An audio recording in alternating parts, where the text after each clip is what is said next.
পূর্ণ করিয়া দাও। একবার সুবহানাল্লাহ বললে জান্নাতের ভিতরে আল্লাহ পাক সাথে সাথে একটা গাছ পয়দা করিয়া দেয়। গাছটার ছায়া এত বিশাল হবে, একটা তেজিয়ার শক্তিশালী ঘোড়া 500 বছর দৌড়াইয়া ওই গাছটার ছায়া শেষ করতে পারবে না। এই কথা শুনিয়া নাস্তিকের গোষ্ঠীরা কয় হুজুরে এই সমস্ত গাঁজাখুরি কথা। আল্লাহ এত জায়গা পাইবে কমনে, একটা গাছের ছায়া 500 বছর ঘোড়া দৌড়িয়ে শেষ করতে পারবে না।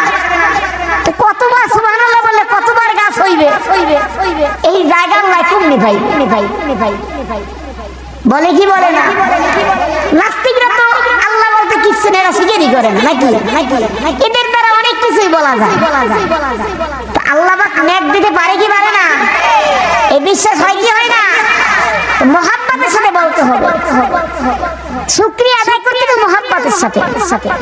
আল্লাহ পাক কালামে পাকে নিজে বয়ান করেন, হে আমার বান্দা বান্দীরা, লাইন শাকারতুম লাযীদান্নাকুম, তোমরা যদি আমি আল্লাহর নিয়ামত পেয়ে শুকরিয়া আদায় করো, আমি আল্লাহ তোমার নিয়ামতকে আরো বাড়াইয়ে দেব। সুবহানাল্লাহ। শুকরিয়া আদায় কারা করবে? যারা আল্লাহ পাকের বান্দা। বান্দা অর্থ গোলাম। গোলাম কাকে বলে? যে মালিকের কথা মানে, মালিকের হুকুম মতন চলে, তাকে বলা হয় বান্দা বা গোলাম।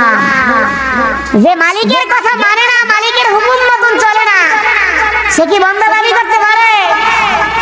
আমরা তো কেউ হইছি নফসের বান্দা বা নফসের গোলাম, টাকা পয়সার বান্দা বা টাকা পয়সার গোলাম, ক্ষমতার বান্দা বা ক্ষমতার গোলাম, সৌন্দর্যের বান্দা বা সৌন্দর্যের গোলাম। আছে না নাই? যারা দাড়ি কামাই, দাড়ি চাটি কিসের জন্য? সুন্দর দেখাবার জন্য। চাই আমার এই কাজে আমার মাওলায় রাজি হোক আর বেজার হোক, আমারই সুন্দর দেখানোই চাই।